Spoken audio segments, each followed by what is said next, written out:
कहानी खत्म होते किस्से नहीं। बचपन में जब हम छोटे थे ना तो दादा दादी कहानी सुनाती थी ना, कहानी खत्म हो जाते थे। किस्से सवेरे तक चलते थे, 2 दिन बाद तक भी चलते थे कि दादा ने ऐसा सुनाया था, दादी ने ऐसा बताया था। तो ऐसा ही है कि कहानी खत्म होते हैं किस्से नहीं, उसके और मेरे मोहब्बत के दास्तान है, कुछ उसके तो कुछ मेरे हिस्से नहीं। नमस्कार, मेरा नाम शुभांकर झा है। बहुत बड़ा नाम है, लोग मुझे प्यार से झा जी कहते हैं। तो शुरू करते अगर आप इरशाद करें तो। उसे भूलने का कुछ अलग तरीका अपनाने चला था।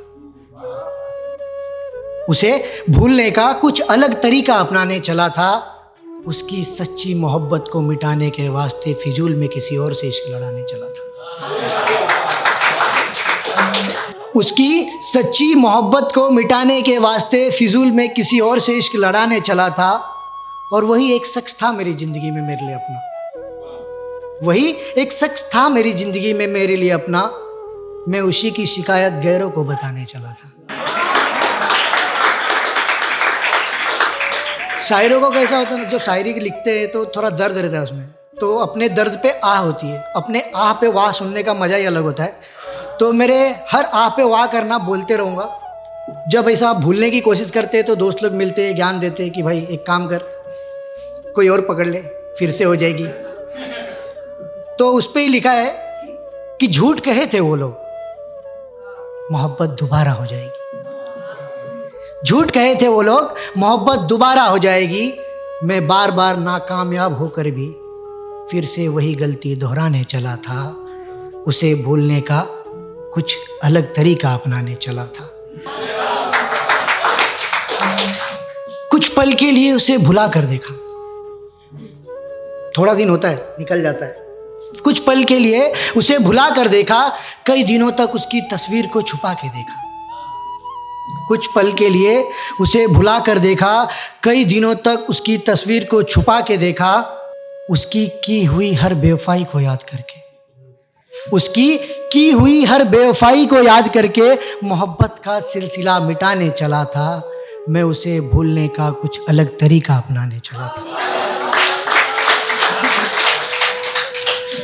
और एक शख्स मेरे साथ एक अरसा गुजार गया। एक अरसा काफ़ी वक्त होता है कि एक शख्स मेरे साथ एक अरसा गुजार गया, मैं फिर भी उसे अपना नहीं बना सका। तो फिर क्यों पल दो पल की मुलाकात में किसी और को अपना बनाने चला था। मैं उसे भूलने का कुछ अलग तरीका अपनाने चला था। और अंत में 2-4 लाइन है कि सुनना। जो मेरे बस में था ही नहीं, मैं वो काम करने चला था। अगली लाइन अगर आपको सच में अच्छी लगे तो जोर से वाह करना कि जो मेरे बस में था ही नहीं, मैं वो काम करने चला था। मेरी रूह में बसी मोहब्बत को किसी और के जिस्म के नाम करने चला था। मेरी रूह में बसी मोहब्बत को किसी और के जिस्म के नाम करने चला था। जो बस चुका था मेरे रोम रोम में, जो बस चुका था मेरे रोम रोम में, मैं उसे अपने दिलो दिमाग से मिटाने चला था। मैं उसे भूलने का कुछ अलग तरीका अपनाने चला था। उसकी सच्ची मोहब्बत को मिटाने के वास्ते फिजूल में किसी और से इश्क लड़ाने चला था। और एक शायरी लिखी है कि ऐसा शायरों जितने भी लोग लिखते हैं ना, उनकी रातें काफ़ी, जैसा मुझे लगता है कि मेरे जैसी ही जाती होंगी।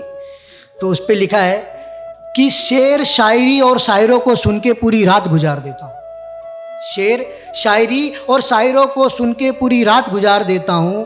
कैसे कहूँ मैं तुमको, लिखता हूँ मोहब्बत के बारे में और मेरी मोहब्बत को मैं जिंदा ही मार देता हूँ। कैसे कहूँ मैं तुमको, लिखता हूँ मोहब्बत के बारे में और मेरी मोहब्बत को मैं जिंदा ही मार देता हूँ।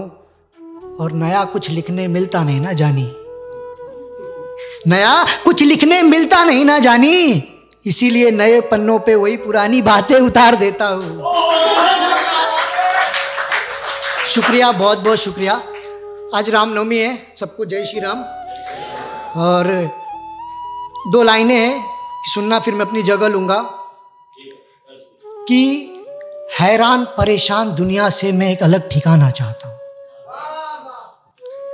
हैरान परेशान दुनिया से मैं एक अलग ठिकाना चाहता हूँ। जन्नत में जाने की कोई ख्वाहिश नहीं है मेरी। मैं तो अपने प्रभु श्री राम के चरणों में थोड़ी सी जगह पाना चाहता हूँ। जय श्री राम।